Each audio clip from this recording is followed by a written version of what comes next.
Why is the topic of trade, more relevant for Qatar today or the GCC today? Especially on tariffs because of the new U.S. administration. Obviously, there's lots of changes happening and people that raise people's eyebrows, I think. Why is it relevant for Qatar? Because Qatar as a country and therefore its supply chain needed to create World Cup in 22, which suddenly put a huge pressure on the country. Importance of trade and the supply chains for a country like Qatar. The unified customs tariff is typically around 5% across most of the goods. Companies in Qatar are procuring material, let's say, from Turkey, but Turkey might be buying from some other country, which you also need to take into consideration. So it's not just where you're buying from. Hello, very good day to all of you.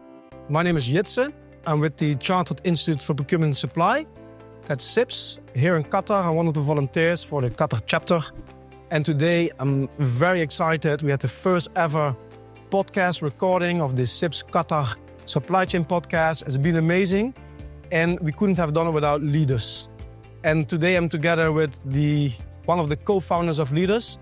I am Sheikh Farouk, Managing Director and co-founder of Leaders Training Center. We are proud to be an accredited training provider and an exam center of CIPS in Qatar, offering all the levels of CIPS program, all the way from level 2 to level 6. We're also very proud to have partnered with CIPS Qatar for this podcast series, and we hope that you'll enjoy this very first podcast. So whether you're just starting out in procurement or you're an industry experienced professional, I'm sure there'll be a lot of learning from this particular podcast. Thank you very much.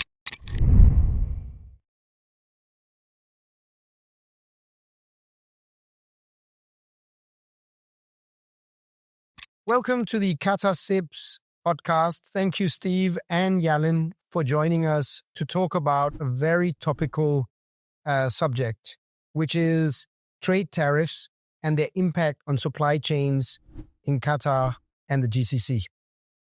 I'd like to start out, if you can, with presenting yourself, introducing yourself to the audience. Steve, could you let us know about who you are and your role? Yeah, sure. And thanks for the invitation. As you said, this is an intriguing topic. My name is Stephen McKenzie. I've been in Qatar for just on 8 months now, having taken on a role in the country as supply chain director for Al Fudan. Prior to this, I've been working in the UAE for 4 years. Prior to that, in Australia, all in supply chain and procurement roles. Prior to Australia, New Zealand, UK, and the US, however, not in procurement, but on the operational side or the dark side of business. So fairly diverse career through many, many industries, including hospitality, hotels, real estate, property development, property management, oil and gas, agriculture, automotive. So a lot of diversity in my experiences and hopefully in the view that I have around this topic. Well, I would say you've probably seen quite a lot, and it'll be very interesting to hear your perspectives as we get on this evening. Yalin, could you tell us a little bit about yourself and what you do, your role? Sure, absolutely. Thank you for your invitation, first of all. I'm in banking. I've been in Qatar for 11 years by now, and this is my 30th year in banking. So I'm originally from Turkey. I started out my career in Turkey in banking as well, in City, and then I moved on to London. I've been doing trade finance in the last 20 plus years. And in particular here, I'm the global head of trade finance and cash management sales for one of the largest banks here. And in that perspective, we constantly talk with our customers in relation to how they manage their supply chains, how do they tackle the issues that they face, regulatory issues or, pricing issues, managing their inventory in a timely way, etc. There are many different risks that they have to manage. So it's quite timely because there's a lot of talk recently about tariffs, especially. So very happy to be here and looking forward to the discussion. Thank you both. And to those listening in, Qatar CIPS is part of the Chartered Institute of Procurement and Supply, which is probably the world's oldest and largest professional body representing procurement and supply professionals all across the world. And we exist to help professionals, the organizations they work for, and the communities within which they exist to prosper and to do the very best from the perspective of professional, ethical, and sustainable supply chains. With that said, I would like to say a little bit here on trade, trade from your side. Why is trade, the topic of trade, more relevant for Qatar today, or the GCC today, than it was a couple of years ago? Any thoughts, any input on that, please? Sure, let me take that. So in relation to trade and tariffs and why it's important for Qatar. So when you look into the factors that are impacting your strategy on how you manage your supply chain, I think tariffs are one of the main factors that impact your strategy. There are many other components, of course. Who are your production partners, sourcing partners in terms of your production costs locally, etc. So there are many factors impacting the whole thing. So recently there's been a lot of talk, especially on tariffs, because of the new U.S. administration. Obviously, there's lots of changes happening, and people that raised people's eyebrows, I think, and raised a lot of attention to the subject as well. Why is it relevant for Qatar? Because there are a number of dynamics in Qatar. First, Qatar is trying to diversify its economy and trying to move away, diversify from hydrocarbons. So that requires, of course, seamless access to different kinds of raw materials, services from different countries. So that's one dynamic that's important. Secondly, Qatar is also trying to build, its national security around food and other critical supply, let's say, materials for the community that's living over here. And of course, as Qatar is trying to diversify its economy, they need to import materials like machinery, construction material, consumer goods, etc. So all of this put together, of course, changing tariffs will be super critical for Qatar. One important and interesting fact about Qatar actually is, as I was thinking over the last couple of weeks, is Qatar has proven to be a super resilient country, obviously, having gone through the blockade several years ago. And I was part of that story. I was here at that time. So the country very successfully redesigned its entire supply chain. It's a monumental success story, actually, if you think about it.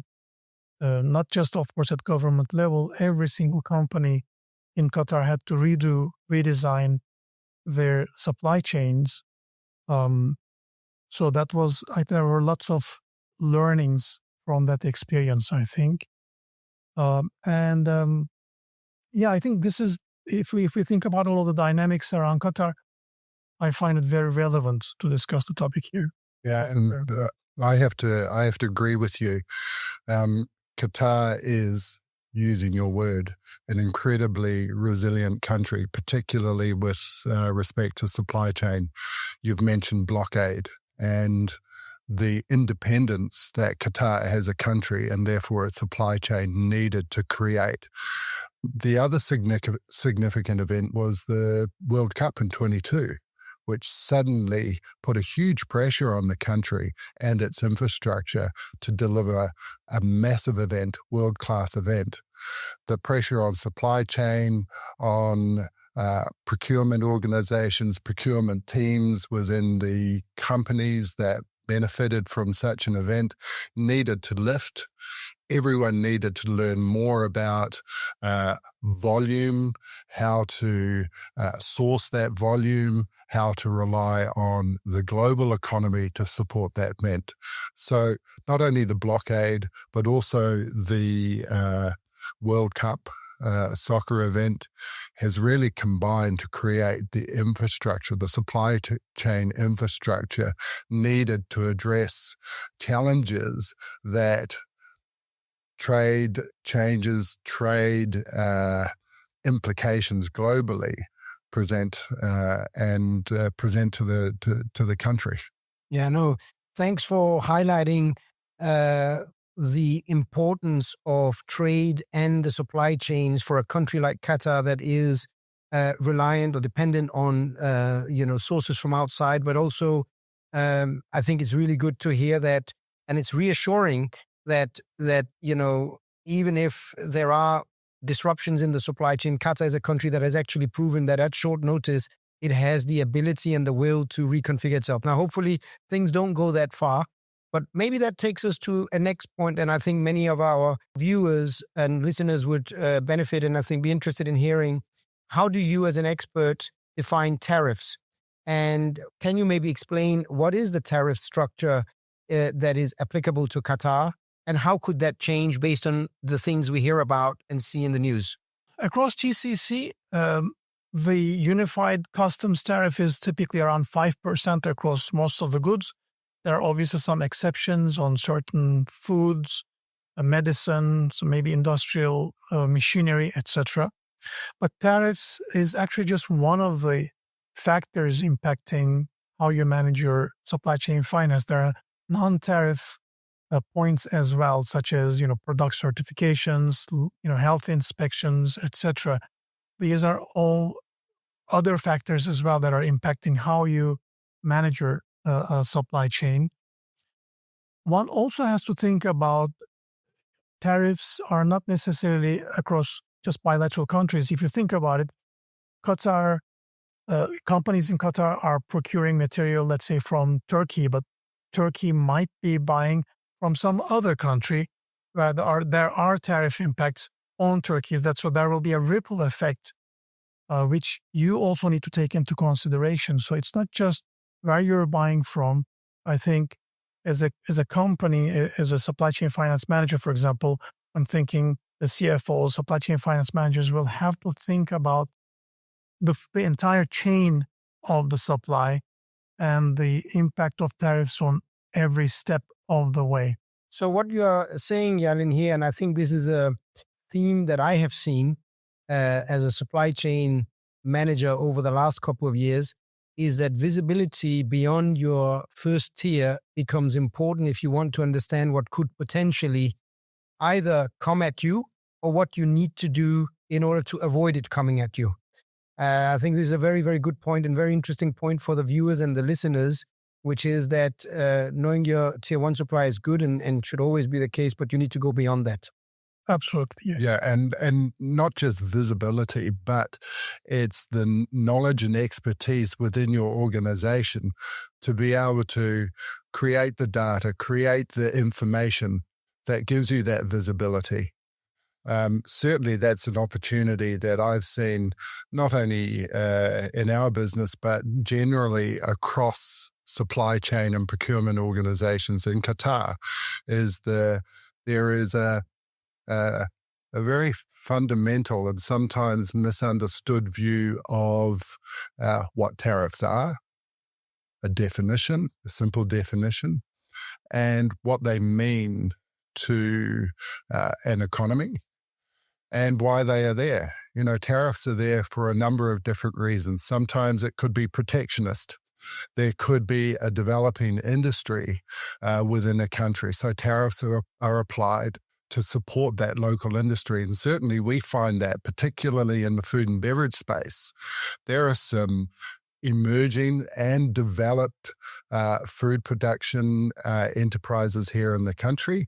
And without the protection of tariffs, those enterprises wouldn't fail, but they wouldn't be as successful as they should be. That's a very interesting point, I think, or set of points. You have talked about the role of data and, let's say, information technology in actually understanding and possibly responding to exogenous factors like tariffs. It would be good to know, Steve, what do you see either at the company where you're working right now or where you've been in the past, or even others that you've heard of, how are companies using data and digital technologies to help them be more responsive against the effects of, for example, tariffs? Yeah, that's kind of an interesting story because it's almost horse before the cart. There are a lot of businesses who are making investments into technology. The unfortunate thing is that technology alone won't give you the insights and the visualization that you're looking for when there are challenges to supply chain issues. Sometimes we forget about the people in behind that. The tools are only as good as those people who are utilizing and using it. Inputs, for example, it's the same old thing, garbage in, garbage out. So whilst I see there is investment in technology and tools to help us understand the landscape, there is a lack in training and teaching people, how to use those tools and how to interpret data, and secondly, how to go out and research and collect data to put into the tools into the first place. Some people would argue that AI will help to go out and collect the data, but also to provide analysis and recommendations based on root causes. Do you see organizations using AI to maybe address some of those gaps that you talked about there on people, on training, on quality? And if so, has any of you seen the other big topic, which we hear a lot about in the news, AI in relation to managing tariffs for supply chain resilience or competitiveness? Yeah, again, sometimes AI is a misunderstood topic or description, and there, obviously various layers of AI within the supply chain experiences I've had. Yes, there's a natural tendency to try and be more productive in the way in which you do that, and there are some AI-based tools, and I think a ChatGPT is a really simple example that can help in sort of front-end process efficiency or automation of information. The reality is that AI will come into the fore when you start talking about big data. In Qatar, I don't think we are dealing with data at that level just yet. So to say that AI is going to help, yes, it'll help downstream. At the moment, I think sometimes it can just create confusion. If we talk about RPAs, robotic process automation, for example, that's probably more valuable to procurement practitioners, given that we are very transactional in the way in which we approach procurement, and in the way in which we approach supply chain. Those concepts are more valuable than a generic AI topic. I would agree, and if I can add a few points to that, the way I see AI being applied in this topic in relation to supply chain finance and tariffs, the data points in relation to tariffs, in my view, is that tariffs are mostly decided upon based on political motivations and certain strategic initiatives in certain countries. For example, as you were saying, there are certain industries which we want to, focus on and prioritize. So therefore, you could just apply certain tariffs to promote the production in that particular sector, industry. So there's not much data analysis requirement for that. Where the banks use AI or companies use AI is, for example, in the banks, we use AI in terms of when we process huge volumes of transactions, reviewing documentation, for example, from our exporter customers. Instead of doing things manually, you can use AI-powered tools to speed up the processing of such information rather than analyzing the tariffs, for example. In my view, the way I look at tariffs is, it's mostly politically driven. Country by country, we see a lot of a protectionist, nationalist type of approach globally now. It's a trend, I think, the way I see it globally, not just in the US, in most of the countries globally. So that trend, I think, is here to stay, at least for the short term or medium term. In the long run, we can't tell. But using AI for tariffs, I would say AI is used more on processing data within the bank, within the companies, rather than how we analyze. And listen, the amount of investment that has been channeled into technology and tools and into emerging technologies like AI, I would suggest that if we focus on a real gap, and that's a gap of expertise and understanding in the people within the business, focus some investment in there so there is a greater level of understanding around what tariffs are and the impact of tariffs on our businesses, then we're going to get far more value and far more ROI out of that investment than we would in a tool that looks at a whole bunch of data points. You need the people to be able to understand what those data points are, the reporting that has been generated as a result of these tools. If you don't have that, then all we have are pieces of paper that no one really knows. They don't have an understanding of, and importantly, they don't know how it's applied to your business to make change in your business to respond to the changes that are happening economically and globally. I would like to change gears a little bit and maybe get to some very practical examples that our viewers and listeners can either relate to or even learn from. And Steve, I'll first start with you asking, what do you see are the responses within procurement, supply chain departments on tariffs? Have they actually started to affect you, and how do you see them being dealt with? Yeah, so that second part of your question is really interesting, because there's a lot of talk and conversation about tariffs and the impacts that they are having, but I'd argue that there's little impact. The real challenge that we have is around the anxiety that this conversation is creating, and it's the anxiety rather than the tariff that is causing problems and the challenges within our business. Because we understand little, we're going, oh my gosh, how do I respond to tariffs, as opposed to how do I respond to this lack of knowledge that I have about what is happening in the world. Have a look at where, or the genesis of this tariff conversation. We have another country in the world who is saying, hey, listen, all the goods coming into my country, we're going to tax them. Okay, that's great. And it will have impact if you're buying goods from that country. But the great thing about Qatar is that we're diversified in terms of our supply chain. We don't rely on a particular country. We've got diversity in terms of suppliers, both locally and internationally. We've got diversity in terms of the countries that not only we source from, but our suppliers source from. So it's really interesting question. What are we doing about tariffs and what has been created? Not a lot. Where it's business as usual. What we're trying to do is understand what business as usual means to us.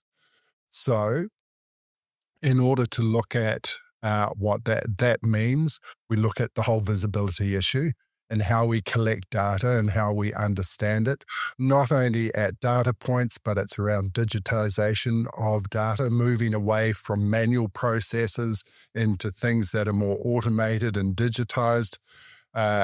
We're looking at developing our own in-house forecasting tools, and also the reporting from a supply chain point of view, what that looks like, and also how we communicate that into the business.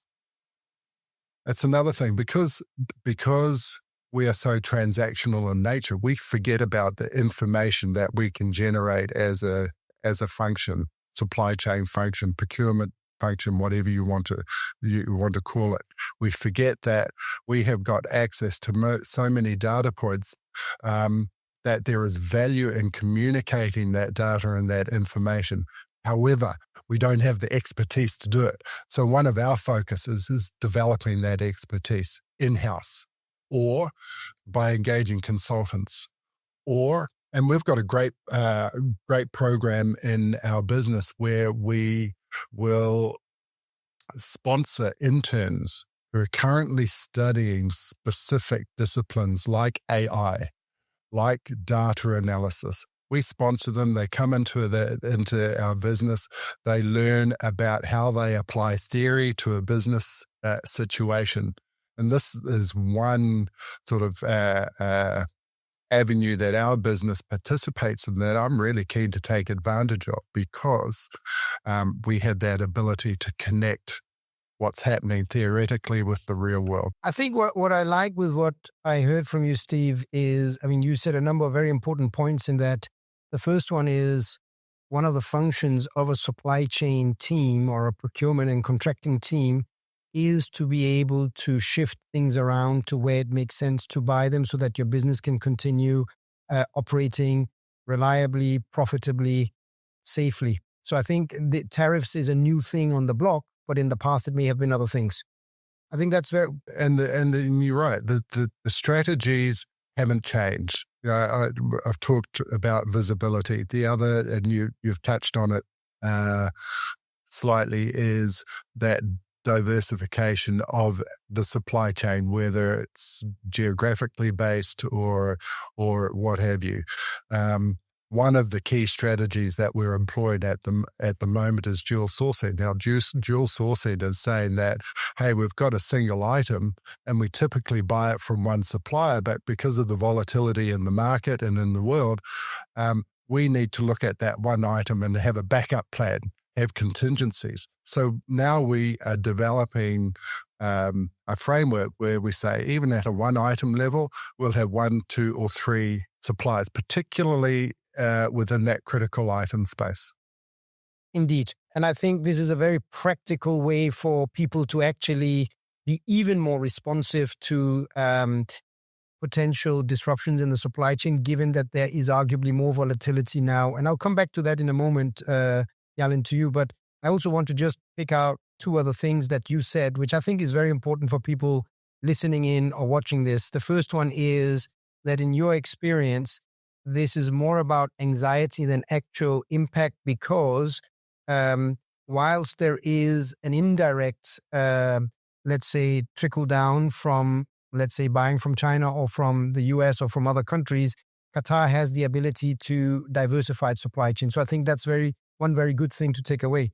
The other thing that I just want to say here is many of our members are student members. And I think what you heard there is an invitation from Steve that if you are good is at least as students, connect with businesses and make sure that you can, in some way, shape or form, offer to help them and in the process get exposure to real world problems. And I think you just mentioned that this is actually something that is valued at different companies. So that's great. And it's not only reaching out, because a lot of people will contact me saying, hey, listen, have you got a job? It's more than that. It's making connection through your learning institutions, through your universities, and looking for companies who support learning outside of the university campus. And as I said, Alpha Dun does a great job in this space and supports an internship program. And every year there are an application process that's required to run through this. So if there are any of our listeners or any of your listeners who want to look at these types of opportunities, then by all means, keep an eye out, make an application, and see where that takes you. It's great. And I think another thing, because that is important, we need to, as Qatar CIPS branch, work on behalf of our members to help them understand which are the companies that are forward-looking, outwards-looking, engaging with the student body and learning institution, research institutions, because that's where you drive innovation. I want to come back to you, Yalin, for essentially the same topic on the implication of the tariffs, but maybe more from a macro lens, because arguably you see a number of different companies operating in this space. There is a view, if you watch the news, that there's an attempt to actually dismantle globalization. And there is a view that actually what Steve said, which is that suppliers have a global marketplace and can relatively easily access that, may not exist in the way that it has been, by the way, built up over the last couple of decades. What do you see? Do you see that procurement and supply chain people will be able to shop around and with relative ease, comparative to past, be able to continue? Or do you see that that could become harder? I don't think it will become harder per se, because there's a lot of data, there's a lot of information. If you compare, for example, the amount of information available to any of us now versus 20 years ago, it's incredible, right?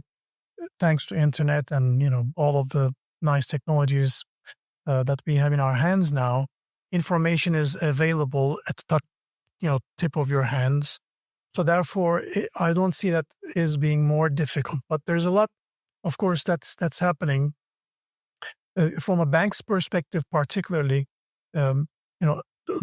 what I see is obviously companies try to diversify their suppliers as much as possible, adapting to the trends, as you were also talking about. Like there's a trend to localize some of your suppliers, at least the critical ones, create alternative resources. What I also see, especially last few years, that there are companies, not necessarily fintechs, but smaller companies, and we partner with some of them as well to provide solutions to our customers.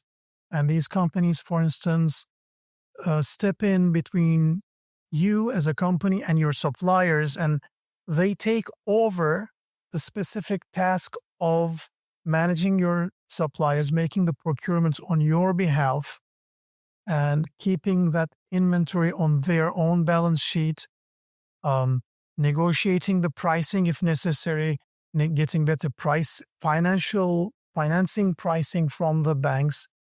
And that sort of lowers the impact on your own balance sheet as a company. So if you want a leaner balance sheet, for example, you don't want to keep huge inventory, there are companies who are specializing specifically on this area.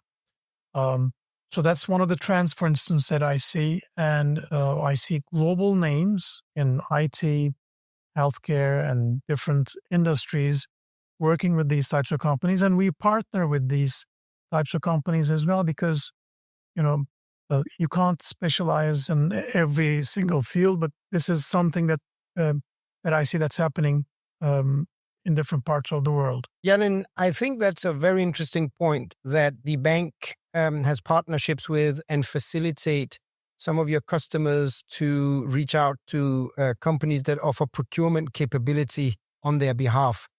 How popular is this option? Well, I can't say it's very popular, but it is becoming more and more popular. So you see, the way banks operate in the last couple of decades have changed dramatically. Banks are now competing with fintech companies. Banks are now competing with IT companies directly, like Google's of the world as well. And you see specialized small fintech or financial companies emerging, supporting different requirements. For instance, when you log into your bank application, I see it is becoming almost like an app store. You will have different functionalities available to you, different small apps options available to you in your main bank application.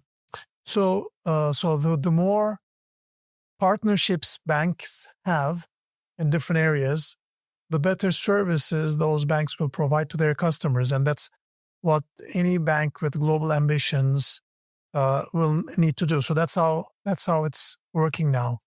So therefore, in that aspect, Is this becoming more popular? Yes, absolutely. We see more companies focusing on supply chain finance, whether it is about providing the digital platform to see entire supply chain ecosystem in one digital platform. You can see all of your invoices flowing through globally, regardless of where you are located. Let's say shipment is done, invoice is issued, accepted by the buyer, etc. All of that stuff can be digitized, and these are not necessarily done by the banks themselves anymore. Banks, in fact, try to choose the right technology partner who has expertise in that specific area rather than developing it in-house as it used to be in the past. So I think it's great to hear that banks and the financial sector is playing the role in the ecosystem to facilitate trade, to facilitate supply chain, and to facilitate competitiveness. And the reason why I am particularly interested in this is because as part of the Qatar CIPS branch, we hold a Chief Procurement Officer, Chief Supply Chain Officers Roundtable.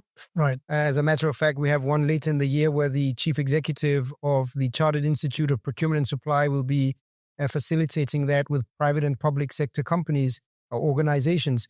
And I think what's very important and good to hear is that Qatar's regional competitiveness, as per the National Development Strategy 3, or also known as NDS 3, actually accentuates logistics, supply chain, and trade as one of the pillars in which the company can diversify and add additional revenue on top of the oil and gas elements of the economy. So really great to hear. And I think what I would definitely suggest to viewers is that they work much more closely with their banks to understand, can this give them an edge in relation to their business? I was just going to touch on an example that aligns with the national strategy and something that as a company we are involved in. What the government is doing there is creating a platform that connects businesses with suppliers. So they're looking at providing a technology-based platform, bringing in suppliers for companies like ours to post opportunities and make some connections at that level. So a real world example of how we as procurement practitioners can contribute to that sort of broader strategy. I think it's really good to hear. It's great to hear that Al Fardan is indeed participating in government platforms or government, let's say, supported platforms. And I know that the government, as part of the National Development Strategy, actually not just has a vision, but also has a very clearly articulated plan that is being executed. And I just think it's great for our listeners and viewers to hear that there are real world examples of companies taking this up and benefiting. That's right. You often think, as a procurement manager, as a procurement specialist, how can I make a difference? And how can I contribute to these sort of broader strategic themes? And the reality is that you need to be brave. You have ideas around how procurement can contribute functionally. Things like the whole visibility space and how we report on some of the information that we gather. Dual sourcing, I've mentioned previously, but also in terms of developing our own knowledge. What do we need to understand and learn in order to contribute? And as we learn more, we become more confident in challenging some of the norms within our business. So, there's an opportunity there. I also look at how we interact and communicate with our suppliers. Traditionally, it's very transactional. But one of the strategic themes that I'm talking to our business about is how we engage suppliers as a true partner, how we can take our SRM efforts to our supplier relationship efforts to another level. And that is, again, moving that relationship from a transactional one into a strategic one. We look at we talk about our suppliers as advisors. They know more about what is happening in global trade and global logistics than we do. So we need to tap into that knowledge, and we can all contribute to that. Every buyer has a connection with a supplier. In their communication, they can ask questions about the challenges that our suppliers are facing in terms of their supply chain, and more importantly, feed that back in through the partnerships that exist. The last point as well is, and you touched on it briefly, is the way in which the demand side of our business, the role in which that plays in terms of how we source. Many businesses on an operational side are still working in a transactional way. But there needs to be changes in that space if we are to be agile as companies in an ever-changing world of logistics, supply. It needs to be more dynamic. And we all have a role to play, regardless of what level you're at. Can I just add one more point to that? I think it's very important that you mentioned about relationships with your own suppliers and down the chain, because from a banker's perspective, that is so important. When we try to set up programs for our customers, supply chain finance or distributor finance type of programs for our customers, the one thing that we look at is obviously the banks are there to take risk, right? Credit risk, payment risk, FX risk, commodity price risk, etc. And one of the ways the banks obviously mitigate this risk is we look into the depth of the relationship between the buyer and the seller and the track record.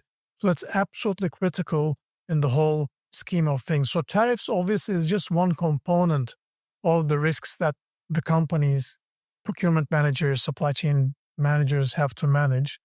And I see banks actually as one of the key partners of that supply chain ecosystem, right? So banks are merely, let's say, like middlemen putting together the pieces and providing the right platform for supply chain finance managers to manage their supply chain business at the end of the day with the right technology partners, etc. But that relationship part is absolutely critical. Yeah, I totally agree. Yes. Great. I think it's really some very, very good insights, both at the level of people practicing supply chain at different, let's say, levels of the organization. But I also think from an organizational perspective, the insight we got from Yellen there around what makes it easier for a bank to take a risk on a specific transaction or a project is indeed the relationship. And I would like to say, Stephen, that it's great to hear that organizations are now really truly understanding that their competitive advantage depends on their ability to innovate together with their suppliers. Because traditionally in some industries, in some places, there's been more, as you say, an adversarial relationship, and customers or buyers have been kind of dictating things. Now, yes, you can do that because of a relationship in the, in the power distribution of the relationship. But the reality is, if you want to get the best out of it, you need to approach it in a different way. So great to hear. So I'd like to ask you, as a last thing, both of you, what is the one thing every supply chain leader in Qatar should be doing today regarding tariffs? What should they take away from today's conversation? Right. I think first and foremost, identify your top suppliers. Let's say look into your 80-20 rule and which suppliers deliver 80% of your raw materials, and run a stress test on them. What if I lose one of these suppliers? Do I have alternatives on any one of them? That's one thing to do. Stress test also your working capital cycle. What if you don't lose the supplier, but there's an extra tariff on that particular supplier, or they change the payment terms, that you're buying from them? So run a stress test on your entire working capital cycle. And of course, look into your banking partners. Who are you partnering with as your bank? Do they have the right platform? Do they have the right global know-how, digital platform, infrastructure in terms of operations, processing capability, and all of that. So those are, in my view, the three critical things that I would look at. Thanks, Yalin. Stephen? Yeah, I concur. There are two key points out of many. One is develop your internal expertise, develop the knowledge and understanding that you need to work within a volatile economy. And we do, both locally and globally. Invest in the people who are making decisions around what to buy, how to buy it, and where to buy it from. Unless they are prepared, unless they have the knowledge, then that decision-making is going to be flawed and it's going to create risk within your business.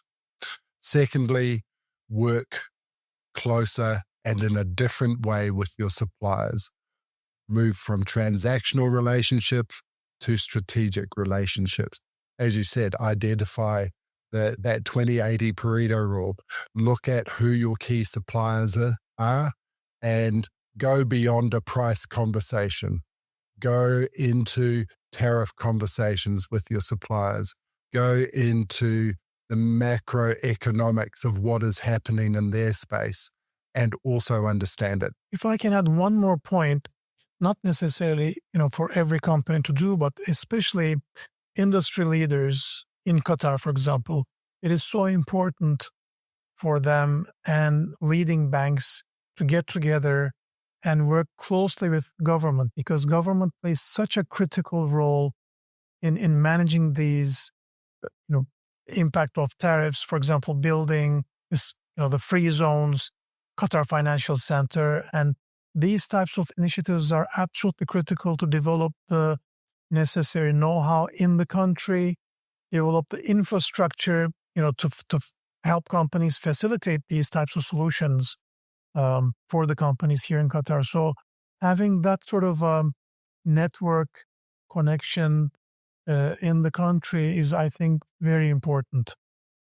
Thank you, Steve. Thank you, Yalin, for sitting down with us at this CIPS, Qatar CIPS roundtable to talk about tariffs and how that affects companies and organizations in Qatar. It has been very, very informative and it has been very interesting. To our viewers and listeners, thank you very much for staying with us. We'll be back with more topics that are intended to help you be better at your job and understand how to deal with all the things that are relevant when you're a supply chain, procurement, and contracting professional. Thank you very much. And if you have a topic, or if you think I know something that I really want to share, or if you're scared of what's happening in the larger supply chain ecosystem in Qatar and beyond, come to us and we happily have it as a next topic. Thank you and up to much more. Thank you.